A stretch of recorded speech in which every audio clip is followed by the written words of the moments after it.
A ver, pensemos en el deporte. ¿Qué es en realidad? Para mucha gente es como una guerra en pequeño, ¿no? El objetivo es dominar, aplastar al rival. Pero para otros es algo distinto, es más bien un juego, una expresión cultural, donde lo que de verdad importa es el proceso. Pues bien, para entender estas dos caras de la moneda, vamos a sumergirnos en las ideas de un filósofo, Don Sapiente, y a ver qué nos descubrió él sobre estas dos almas del deporte. Así que aquí está la gran pregunta, el meollo de todo el asunto. ¿El deporte es un campo de batalla o es más bien un patio de recreo? Parece una pregunta sencilla, pero las implicaciones son gigantescas, porque la forma en que se responda a esto no solo define cómo es un atleta, sino cómo es una persona. Y todo este viaje que vamos a hacer, todo este análisis, nace en un lugar muy concreto. Fijaos, este es el chalet de Don Sapiente. Fue aquí donde un grupo se reunió para bucear en sus ideas, un sitio donde sus reflexiones sobre el juego, la guerra, la transformación personal, siguen muy vivas y nos van a servir de guía. Vale, pues vamos a empezar por la mentalidad que, seamos sinceros, es la que más vemos por ahí, sobre todo en la élite, en la alta competición. Hablamos de la mentalidad bélica. Esa en la que ganar, ganar y ganar es lo único que importa. ¿Y el rival? Pues el rival es simplemente un obstáculo que hay que quitar de en medio.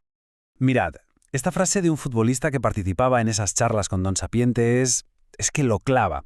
Ilustra perfectamente el coste emocional de esta mentalidad. Te das cuenta de que no es solo un juego.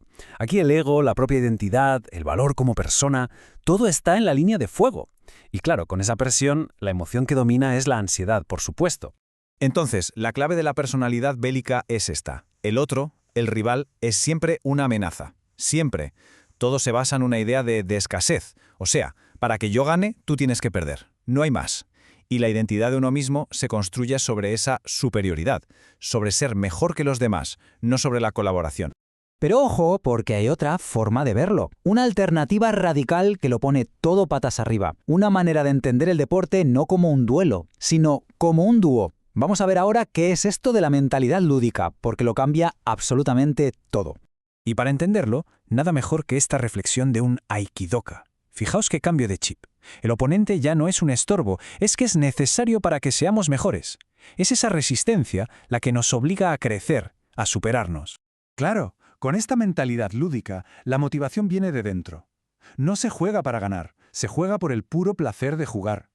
El otro deja de ser una amenaza y se convierte en un socio, alguien indispensable para crear algo que merezca la pena, algo bello. Y así, la ansiedad se transforma en puro disfrute. A ver, pongámoslo en perspectiva. Por un lado, la amenaza. Por el otro, el colaborador. Motivación por ganar contra la motivación por disfrutar del proceso. Ansiedad o gozo. Una identidad centrada en el yo frente a una que se construye con el otro. Son literalmente dos mundos, dos universos paralelos que conviven dentro del mismo deporte. Muy bien, la pregunta del millón es ¿y cómo se pasa de un mundo al otro? ¿Se puede? Pues sí, Don Sapiente hablaba de un concepto clave, una especie de puente entre la guerra y el juego. Y a ese puente lo llamó metanoia. ¿Y qué es la metanoia? Pues no es solo cambiar de táctica y ya está, es algo mucho más profundo. Es una transformación total de la persona. Es el momento en que se deja de competir contra el rival para empezar a jugar con él. Es, en esencia, una conversión que le da un nuevo sentido a todo, a por qué se practica ese deporte.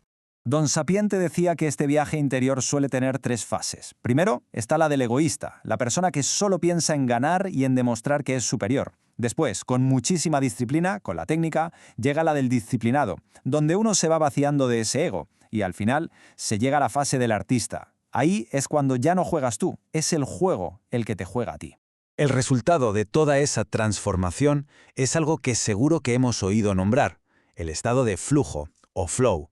Hablamos de ese momento casi mágico, en el que la mente y el cuerpo van a una, el tiempo parece que se detiene, y el gesto sale perfecto, pero no porque se piense, sino porque simplemente sale. Mirad cómo lo describe un tenista.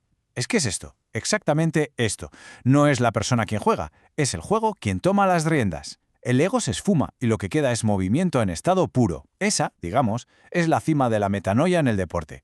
Vale, y ahora quizás alguien se pregunte, ¿y esto por qué es importante fuera de una cancha? Pues porque si esta mentalidad lúdica puede transformar a una persona, imaginemos lo que podría hacer por el mundo entero.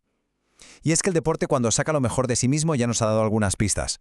Pensemos en la tregua de Navidad de 1914, soldados enemigos en plena guerra mundial dejando los fusiles para jugar un partido. O en Jesse Owens y Luz Long en las Olimpiadas de Berlín en el 36, con un atleta alemán ayudando a su rival estadounidense en la cara del nazismo. O, más reciente, Mandela usando el rugby para unir a una Sudáfrica rota por el apartheid. Son momentos en los que el juego le ganó la partida a la guerra. Y todo esto, claro, nos lleva a una pregunta que es súper relevante hoy en día. Si en el deporte se puede aprender que el rival es en realidad necesario para crecer, ¿no se podría aplicar esa misma lógica a nuestros conflictos sociales y políticos? Al final, la gran conclusión de Don Sabiente era esta. La decisión de si vivimos en modo guerra o en modo juego no está en las reglas, no depende de lo que pase fuera, está en el corazón de quien juega. Es una decisión muy personal, una elección que nos toca hacer a cada uno tanto dentro como fuera del campo.